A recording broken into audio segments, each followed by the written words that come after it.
Bonjour, je suis Peyobam et je vous souhaite la bienvenue dans ma Gear Room.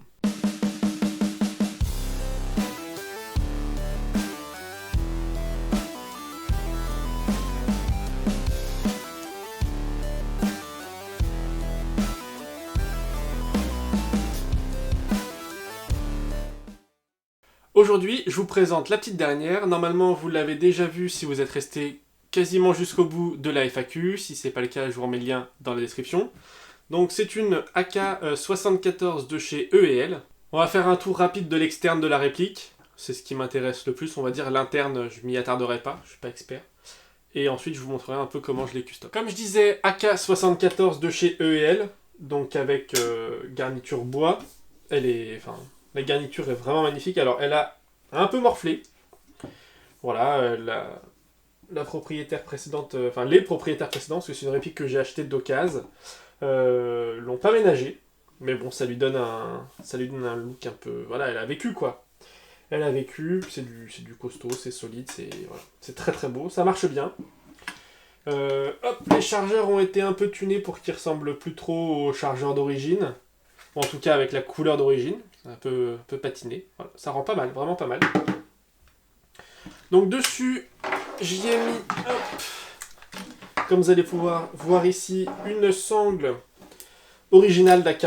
Voilà, donc sangle 2 points basique de chez Basique. Voilà. Ici, j'ai pas mis de petites paracordes comme je peux faire sur mes autres répliques parce que bon, c'est du très très très costaud, donc il y a peu de chances que ça casse, et je pense que ça cassera avant ça. Voilà. Donc voilà, là-dessus, j'ai pas changé. J'adore le cache-flamme. Ouais, j'adore le cache-flamme, je le trouve vraiment insane là-dessus, c'est vraiment dingue. Voilà. Bon, ça c'est pour la partie un peu externe, et pour agrémenter cette réplique, je me suis décidé à acheter un viseur RS, donc un Bellomo, que je vais vous montrer. Allez, c'est parti. Donc voilà le viseur. Donc c'est un PK01 VS de chez Bellomo. Donc comme je disais, viseur RS pour les vraies armes, donc pour les vrais AK et Saiga. Donc il est livré... Alors je ne donnerai pas le nom du site sur lequel je l'ai acheté. La personne m'a demandé de ne pas lui faire de pub parce qu'en ce moment c'est un peu compliqué, un peu tendu ce genre de matériel. Donc pour ceux qui veulent avoir la ref ou l'adresse, n'hésitez pas à venir sur le Discord, là je vous la donnerai. Donc voilà. Donc viseur point rouge, qui arrive avec donc la petite housse de transport, voilà, dans lequel on va retrouver la notice ainsi que la garantie de 2 ans.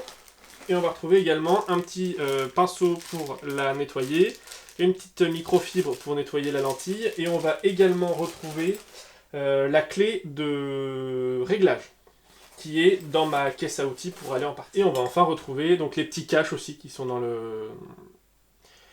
dans la caisse à outils, et donc la lunette qui est faite pour aller sur un rail latéral d'AK. Et du coup, point positif, je vais pouvoir vous le montrer tout de suite, c'est que cette lunette est compatible avec... Pas bouger. Elle est compatible avec le rail latéral d'une E&L. Ce qui n'était pas sûr. Voilà. Donc l'optique RS est compatible avec le rail. Donc hop, on la met sur le côté. Hop, on va essayer de faire ça correctement. Voilà, on pousse. On arrive en face. Et maintenant, il faut faire tourner ça pour que ça se cale. Et ensuite, on a... Voilà. Une fois qu'on est arrivé en butée, on va ramener ça à l'avant. On va le baisser pour pouvoir passer en dessous. Et le verrouiller. Voilà. Là, c'est monté et ça bouge pas d'un iota. C'est vraiment génial. Donc, je trouve l'esthétique plutôt sympa. Par contre, il y a assez peu de place entre le capot et le point rouge, ce qui veut dire que je ne peux pas, si je dis pas de bêtises, enlever le capot avec le point rouge. Voilà, je suis obligé de le démonter. Donc ça, c'est à prendre en compte. Par contre, à l'intérieur du viseur, quand je regarde à l'intérieur, je vois mes organes de visée. Donc même s'ils tombent en panne ou si je ne veux pas l'allumer, j'aurai toujours mes organes de visée qui seront utilisables. Ça, c'est pas mal. Et on a 8 niveaux de puissance. Point positif là-dessus, donc normalement ça doit être compatible NVG si je dis pas de bêtises. J'ai choisi ce modèle également parce que c'est un modèle qui utilise une pile AA. Donc c'est facile à trouver, on en a tous. Donc voilà, c'était vraiment la simplicité et la facilité. Et voilà, je trouve que ça a de la gueule. Et franchement, ça tombe très bien sous l'œil. Aussi bien que les organes de visée de mécanique de l'AK. Donc voilà un peu l'AK. Avec le chargeur si on veut avoir quelque chose d'un peu chouette. Voilà. Avec le chargeur et le viseur, je trouve que c'est vraiment cool. Le point est assez fin. Et puis bah on voit que c'est qualitatif, quoi. C'est du vraiment très très bon matos. Et du coup maintenant j'ai une très très belle AK-74 avec une optique russe dessus. Voilà. Et je peux jouer avec ou sans au choix. Je vous mettrai quelques photos. Ah, petit tips. Ça rentre bien, par contre, pour sortir, hop, je vous mettrai un insert aussi. Hop. Vous avez la goupille qui est ici, qui gêne la sortie du rail.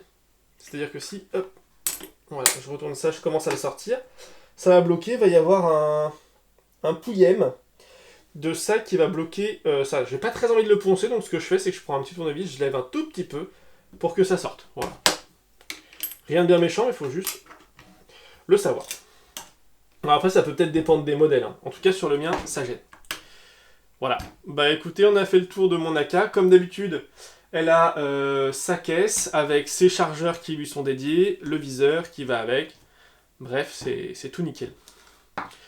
Voilà, bah écoutez, on a fait le tour de cette très belle AK. Je la trouve vraiment magnifique. Je suis vraiment extra fan. Je suis pressé de pouvoir la tester parce que je l'ai emmené en CQB. C'est pas la meilleure des choses à faire. Hein. Emmener ça en CQB, c'est pas fait pour. Et en plus, j'avais pas rechargé mes batteries d'AK. Je pensais qu'elles étaient pleines, elles étaient pas pleines. Donc j'ai passé ma journée au MP7. C'était très très sympa. Mais bon, du coup, j'ai pas pu la tester complètement. Est-ce que j'ai fait le tour? J'ai fait le tour. Et écoutez, j'espère que cette vidéo vous aura plu. Si c'est le cas, n'hésitez pas à lâcher un like et un commentaire, à la partager, à vous abonner et à activer la cloche de notification. Pour les réseaux, vous retrouverez en dessous le lien vers la page Facebook et la page Instagram. Comme je vous l'ai dit, n'hésitez pas à nous rejoindre sur Discord. Vous me passez un message privé, je vous ajoute, et puis c'est la fête, quoi. Voilà.